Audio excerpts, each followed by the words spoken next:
Welcome to Fit and Chips Chats. This is a podcast for women over 40 who are looking for sane and frank advice about their health and wellness, especially through menopause. I'm Amanda Thebe, the original resilient bitch and menopause guru. In my work as a personal trainer and nutrition coach, and through my own personal experience, it became obvious to me information about menopause and this curious phase of our life was so ridiculously hard to find. And that's why I started this podcast. Join me every week as I speak to health and wellness experts on hot topics that directly impact you. I've made it my mission to help you by exploding a few myths, presenting you with the facts, and hoping to inspire you to be a healthy, strong person just like me. If you like this show, please subscribe and leave a review. Then go and tell your friends, and then go and tell your husband, and then tell the neighbor. And then don't forget to visit me at fitandchips.com. And now let's get started on today's show.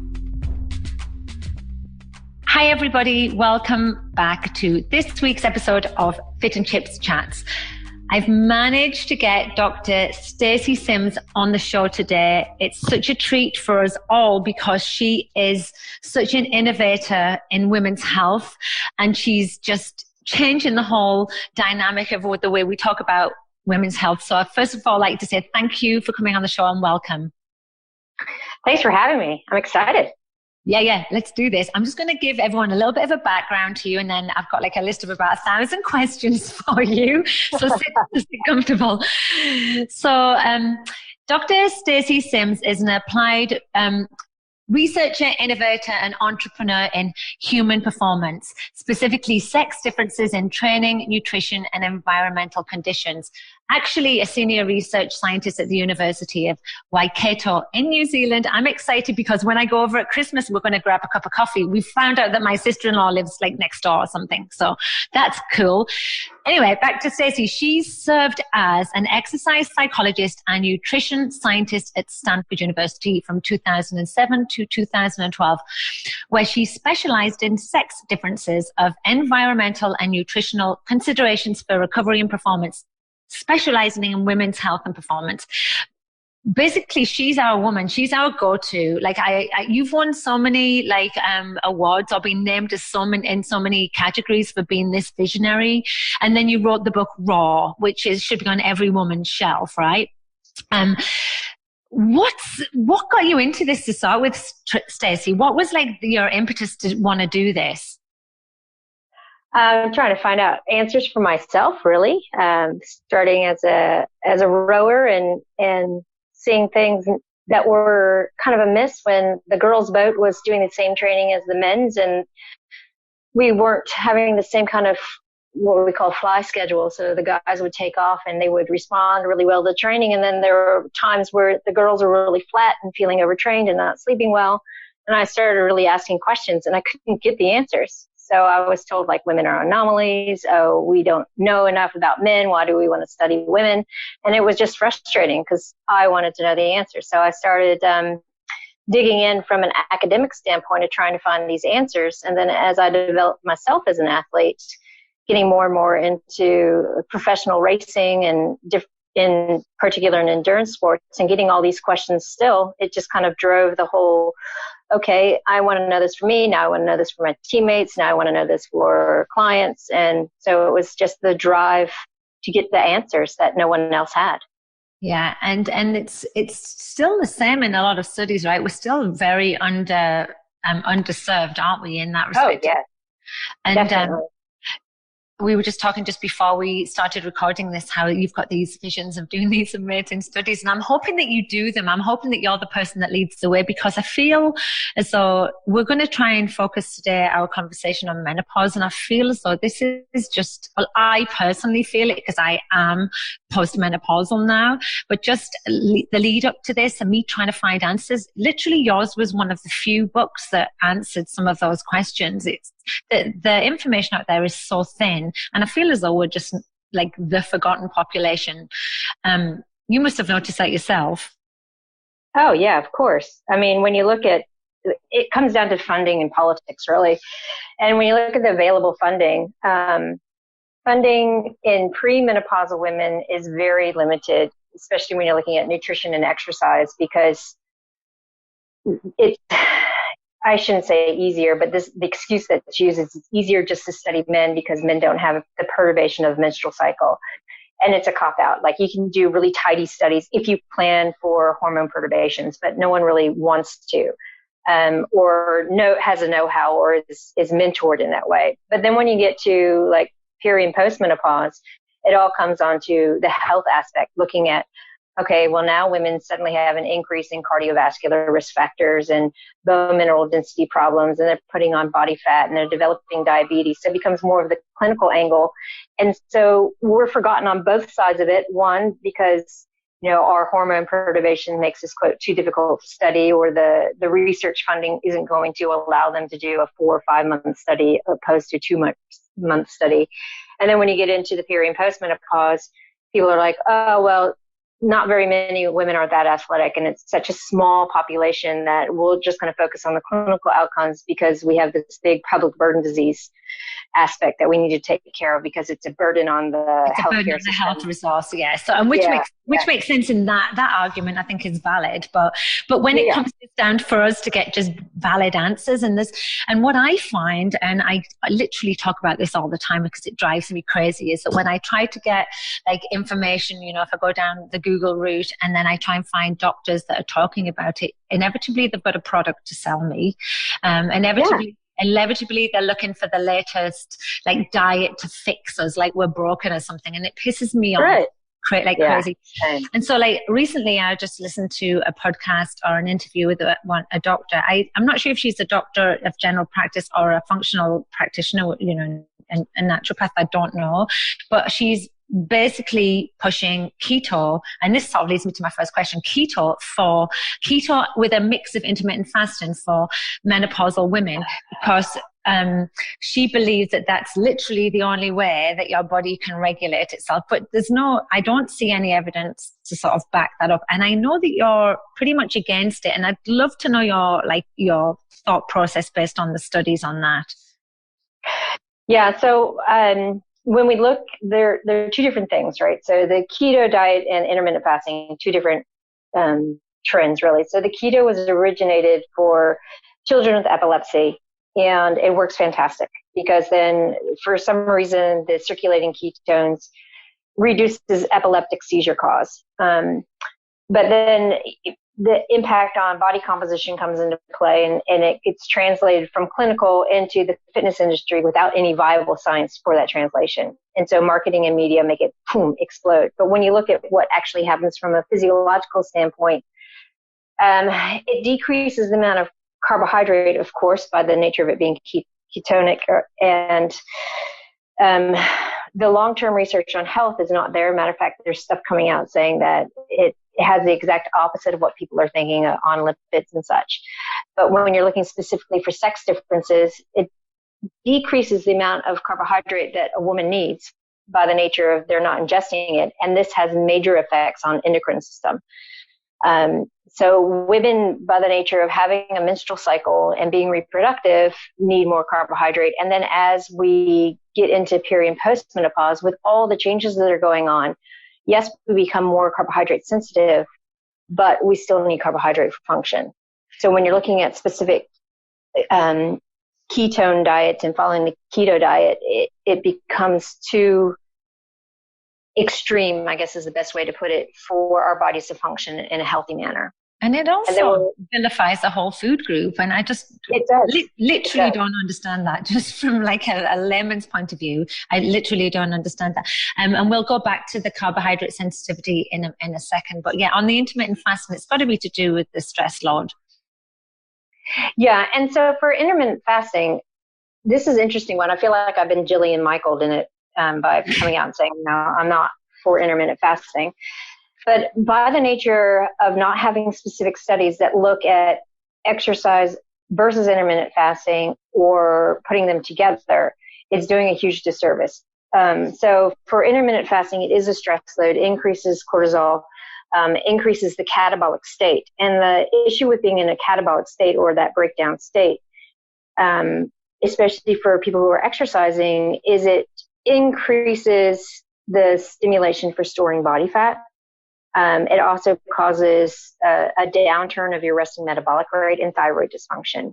So when you have these people coming out and saying, no, you need intermittent fasting for changing of DNA and telomere length and increasing longevity, exercise does that. Exercise, by the fact of being out there exercising in itself, is a fasting state. It creates all these same adaptations. And when you're layering them over and not paying attention or not fueling for what you're doing, you are increasing a negative stress response. So in particular, people will exercise a lot, be it, for a particular reason for performance or exercising for health. It's adding an additional layer of stress. And if you're going into exercise in this fasted state, you're not going to garner those adaptations because there's too much of a stress response going on, trying to fuel for like a high stress that your body's under during exercise. And through menopause, and the stress that we're under through menopause. Exactly. And so for me, in that respect, just the fact that we've got these like fluctuating estrogen and progesterone levels anyway, and then our bodies are already so stressed out and highly sensitive to that. I literally can't understand how it's being promoted as something that would work. I just can't get my head around it. And so, I'm really glad that you've sort of cleared that one up. But here's something that I'd like to follow on with. And bearing in mind that, like I said, not everyone who listens to this are an athlete, but, just people who are just trying to feel better through menopause and just struggling specifically in perimenopause. And then we know now that we might be a little bit more sensitive to carbohydrates. But we need to really clarify that, because for most people, when they think carbohydrates, they don't truly know what that means. We haven't categorized them into simple or, complex carbohydrates. And the studies that you refer to, are they around fructose? It's more the glycemic load. So It's not specifically fructose. So fructose in itself is a whole different issue with sex differences in the gut. Particular under an exercise stress. But when you're thinking about fructose from fruit, it's different from fructose that's added. Yes. But when we're talking about total glycemic load, women who are in peri and postmenopause should be looking at getting their carbohydrate from fruit, from veg, from things that have a lot of fiber in it, because then it has less of a glycemic load. The other aspect is when you're getting your carbohydrate from things with lots of fiber in it, it's also feeding the good bacteria and creating a better gut microbiome.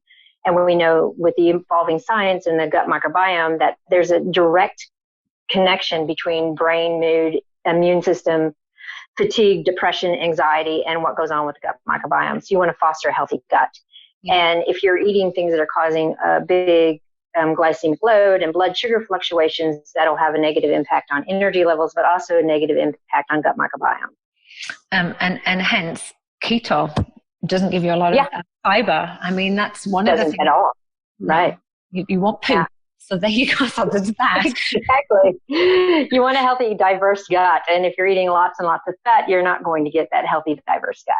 No, and then women as well through menopause, we see them struggling with a lot of bloating, a lot of gut issues anyway, and bloating and water retention. And what do we know about that? So estrogen does have a direct effect on the integrity of intestinal cells. So when it gets taken away, the intestinal cells don't have this like monthly perturbation. So they're kind of a little bit confused. Sometimes you'll get this big dose of estrogen that might be released from fat that might be being lost or might be being catabolized for energy. And so you'll get this big boost. Other times it won't have it. So you end up getting a little bit of leaky gut. And then the other aspect is dietary changes happen. Like you start feeling lethargic and you start feeling bloated and fatigued, and you start changing the food that you're eating, trying to feel better. And it's not necessarily a conscious choice. It does happen. There's some really good psychological studies on behavior that's come out looking at this change. And with that changes gut microbiome.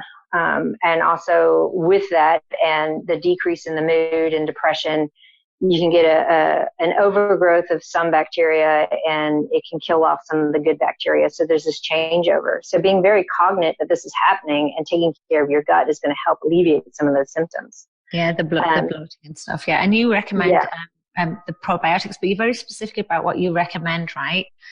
Because there's so much out there. Yeah, there is. And like I wrote that book, 3 or 4 years ago, and the science has evolved so much. So that's why when we wrote the book, we're like, this is a caveat. This is what we know right now.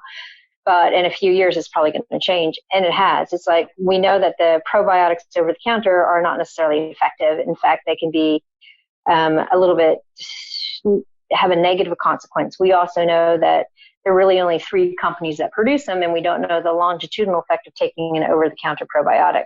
It could, create a bacterial, kind of like the antibacterial resistance. It could cause some kind of resistance to some of these OCTs. So the best way to get the probiotics is from foods. And the foods that you should be eating are the same that have the probiotics. You're eating the high fiber foods, you're eating the fermented foods, because you also want the prebiotics that go with the probiotics to encourage the growth of the diverse bacteria. That's good. So get your kefir down, and I like the kombucha, and I like I would call it the kimchi. That's the things I love. So, and I know that women really go through a lot of struggles there, but I also see it calming down as well into postmenopause. It seems to be really just as the hormones are super fluctuating, and it's just they don't know whether they're coming or going. So moving on, I'm like powering through it because it's so exciting.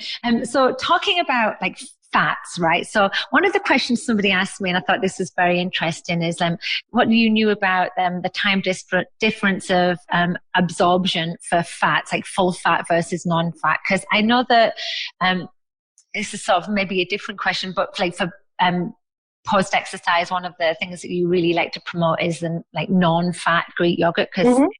So could you talk a little bit about that?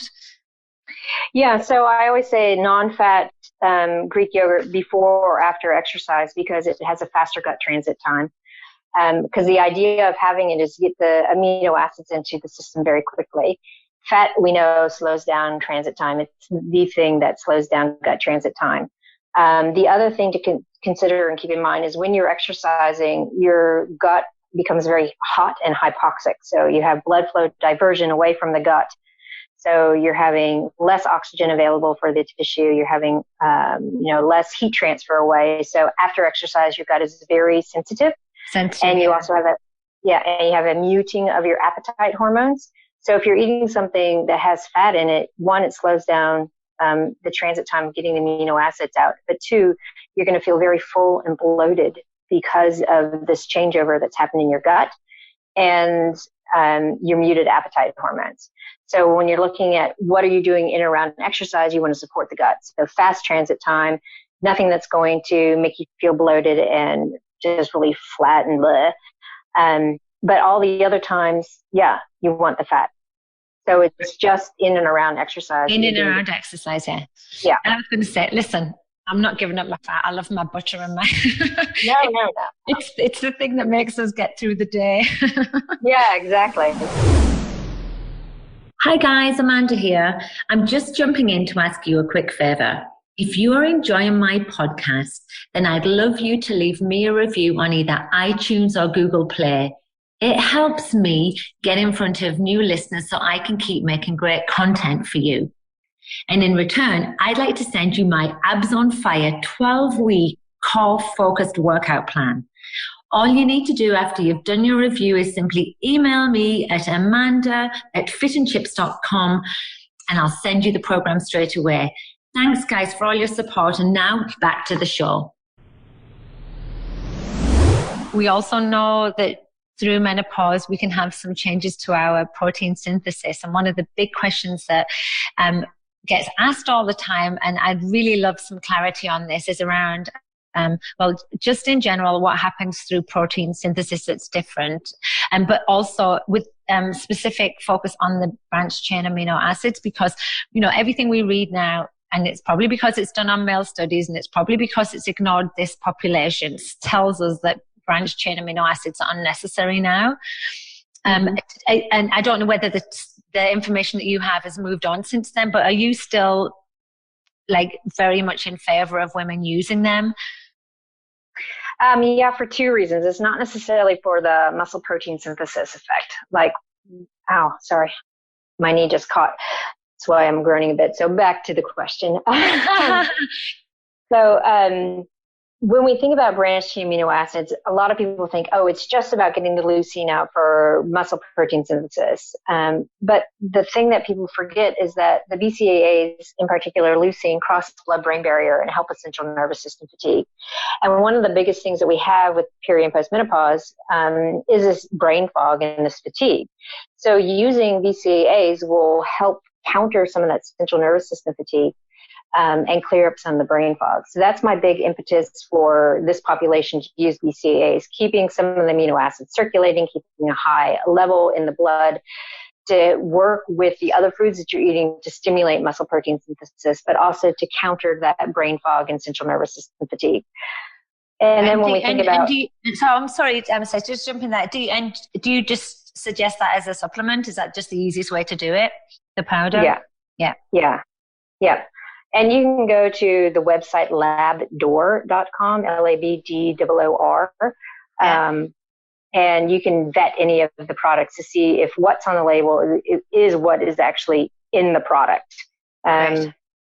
I don't have an affiliation with them, but I think they're a fantastic website for just the general supplements that are out there that aren't NSF certified or anything like that. So it's a good, handy thing for consumers. Okay, I'll make sure that goes in the description. So so then to the protein. Protein synthesis. So estrogen in itself is anabolic. When it is antagonized by progesterone, the anabolism is decreased a little bit. So we know that when progesterone downregulates and isn't as prolific, you get a little bit more muscle protein synthesis effect. But when you start having estrogen and progesterone drop off completely, you lose an impetus for muscle protein synthesis. So women end up being in a greater catabolic state all the time. And you also have this greater sensitivity to carbohydrate. And because you have this decrease in MPS, you have a stimulus for increasing abdominal adiposity. So to counter that, you want to make sure that you have a stimulus for muscle protein synthesis, and that is that leucine content. So increasing protein intake across the board, because we know from research effects that women who are older don't get enough protein in their day. Appetites become muted. You exercise, you also have a decrease in appetite. Thirst sensation becomes muted through hormonal changes, so you're somewhat chronically dehydrated, which also decreases appetite. So the focus is really getting in that protein through whole foods. If you need to use supplementation, use supplementation just to keep that stimulus going.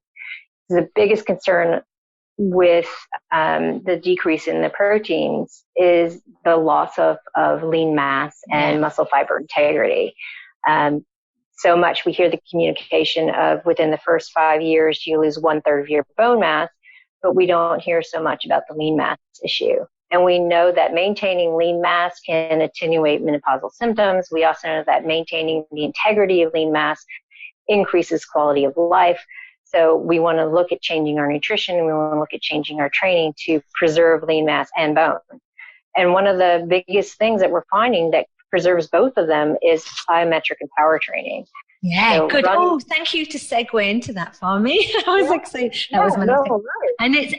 And I'm like banging the drum about this as well. It's sort of like, that's sort of my jam, this as well. And this like metabolic style resistance training is just so essential also and I also would love, as well as you talking about that, to talk about the essential requirement of recovery as an important part of that people's training in menopause.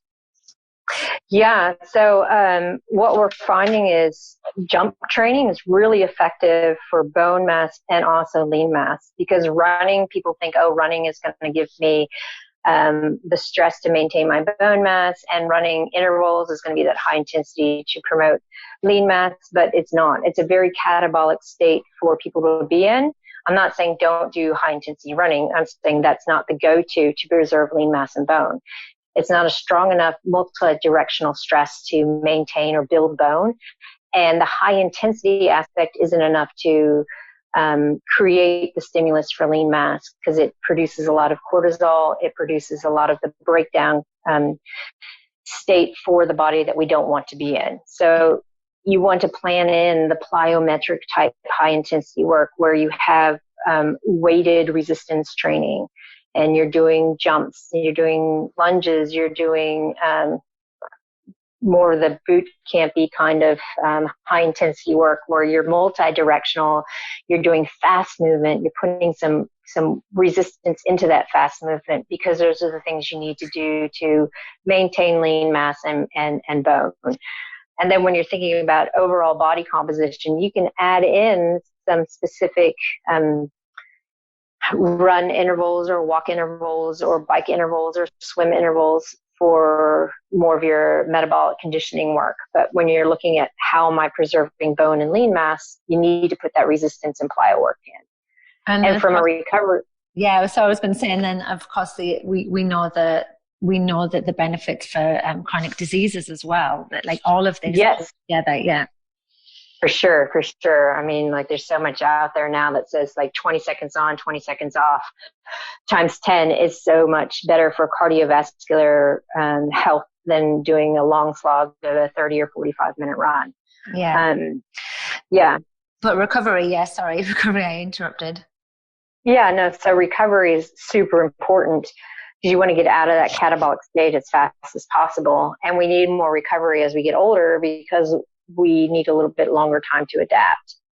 And in premenopausal women, we know that women can do 2 high intensity days in a row, and then they need a day or two off because we don't have the same regenerative enzyme properties that men have. And then as we get older, it's more 1 day on, 1 day off, 1 day on, 1 day off, because we need that good 24 to 36 hours to get out of that catabolic state.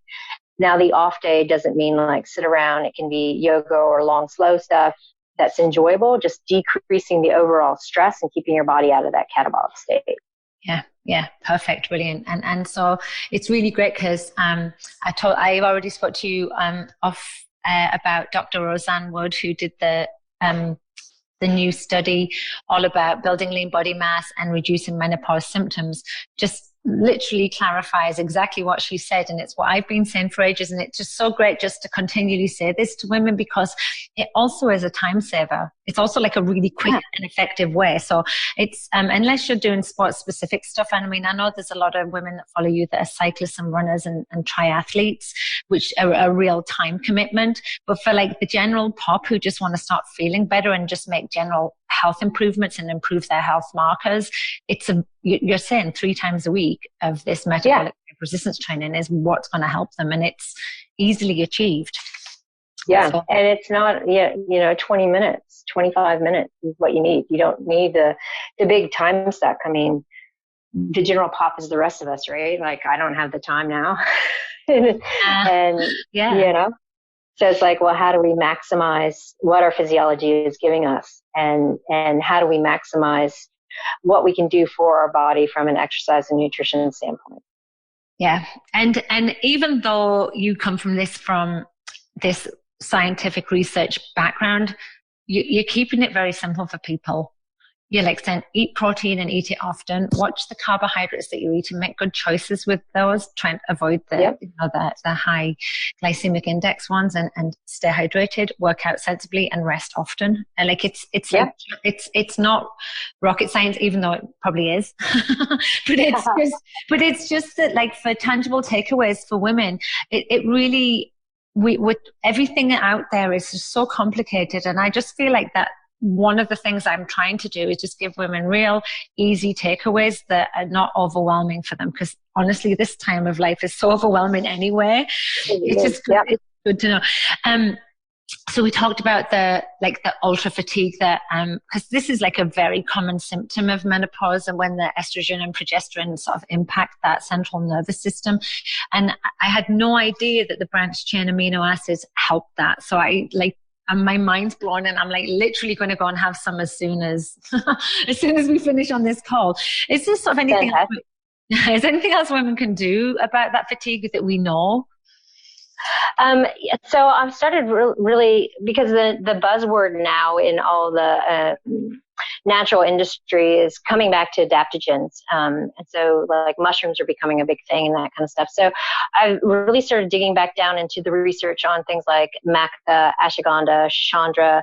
So some of the more common adaptogens. And there is some really fantastic solid research showing that they help moderate some of the stress responses. And when women are going through this menopausal aspect of perturbations of estrogen dropping off, progesterone dropping off, it has the same effect where it just moderates that response so that you don't have these severe fluctuations. And one of the biggest things that they do is moderate that brain fatigue. So it helps with attenuating brain fog, brain fatigue, the loss of cognition, the loss of memory. So really digging back in and using some adaptogens. So a lot of the women that I counsel now, they're right on the cusp of, well, should I use HRT or not? So I'm like, well, let's try dietary changes and then adding some adaptogens in and see how that helps. And if not, and your symptoms are still there, then we can talk about using some HRT.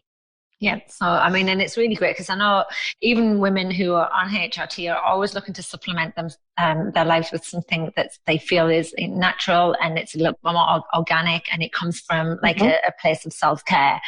And these are things that they can do easily. What I'll do is I'll list those adaptogens in the description as well, because people are going to ask. They always do. They're like, what did she say? That's awesome. What was that?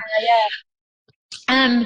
And then, I sort of want to finish on something that was in the book that I read, and I had no idea about this, but I looked up the study and I was pretty fascinated by it.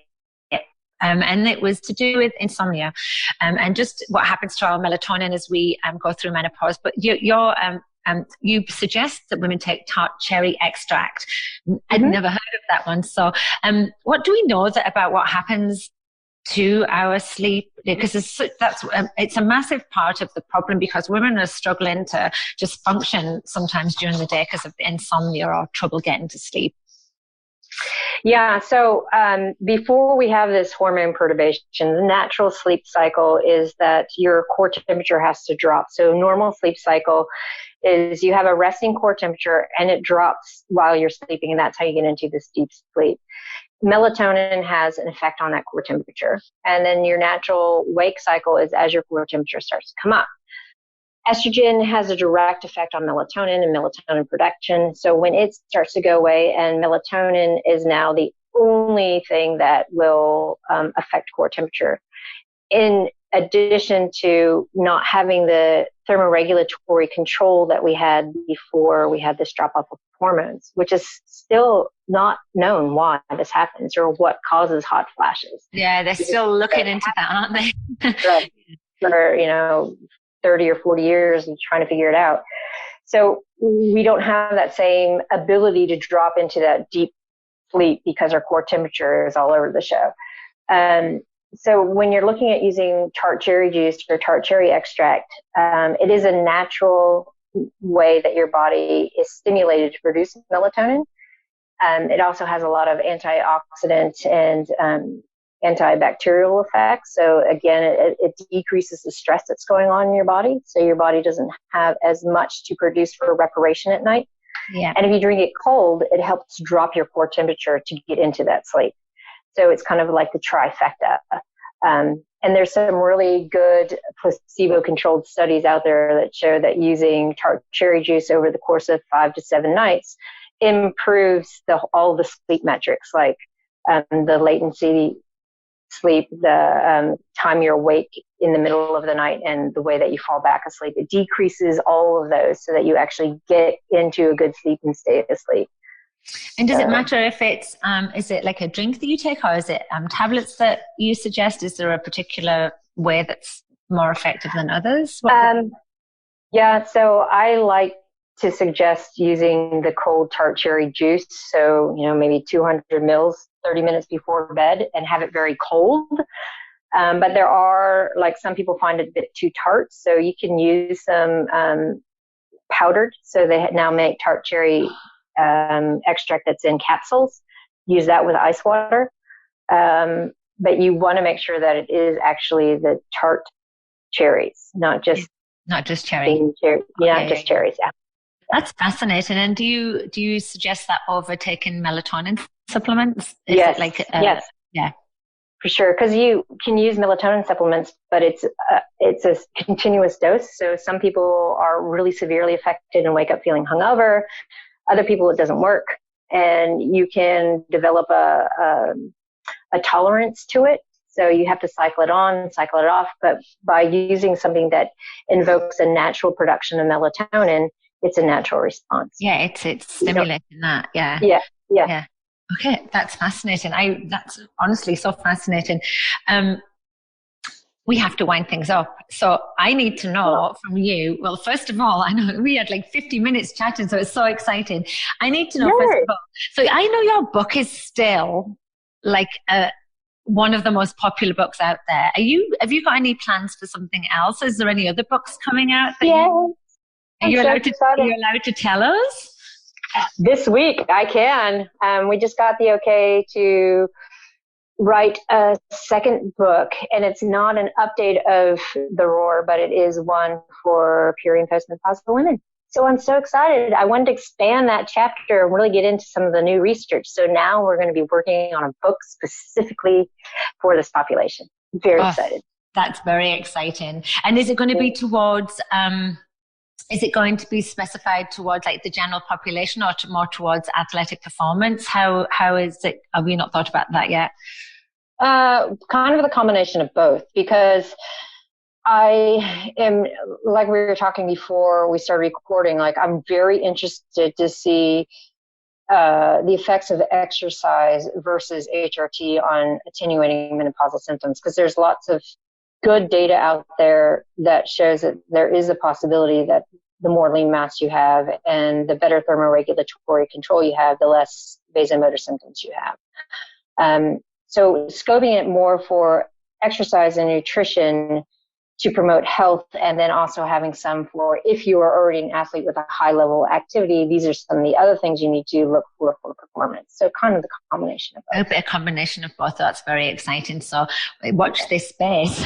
So you can find Dr. Stacy Sims on Facebook and Instagram. I will, and you're pretty new to Instagram, I think, right? You just sort of dipped your toes in it. I hate Instagram. Sometimes it drives me crazy. But anyway, I'm going to tag everybody in there. So I'm going to put that in the description so everyone can go over and follow the work. And please just keep continuing what you're doing. I'm doing my best to sort of like raise the profile and open the conversation around menopause, because it clearly isn't happening. And after years of frustration, I just thought, if I have to be one of the people that does it, then I'm going to. But I love the fact that there's people like you doing all of this research, and just you've got our backs, and it's super important. Yeah, it's been too long. Like I've been in this trying to push it forward for over 20 years because, it's just been, and I'm so tired of being marginalized. And now that there's social media and larger voices, I'm just happy that it's getting out there now. And the more voices we have to talk about it, and the bigger it goes, the less taboo it is. I mean, it's taboo to talk about menstrual cycle, and it's super taboo to talk about, quote, the women's change. And I want to eliminate that. So the more we talk about it, the better it is. We normalize the conversation. That's exactly right. Exactly. Well, thank you very much for coming on the show. I'll see you at Christmas for a cup of tea. Yeah, it'll be fun. It'll be fun. I think I'm there. And and just keep doing what you're doing. Thank you very much. Thanks. And thanks for listening, everyone. Take care. Bye for now. Thanks for listening to the show. For more information on my services, head over to my website at fitandchips.com. That's like fish and chips. FITNCHIPS.com. Or you can head over to my Fit and Chips Facebook page too. If you leave me a comment or if you contact me, I promise I'll do my best to respond to all of your questions. The views and advice expressed by myself in this show are not a substitute for conventional medical service. No information here should be interpreted as a medical diagnosis, treatment, or prevention of any disease. If in any doubt, always go straight to your doctor. Take care. Love you. Bye.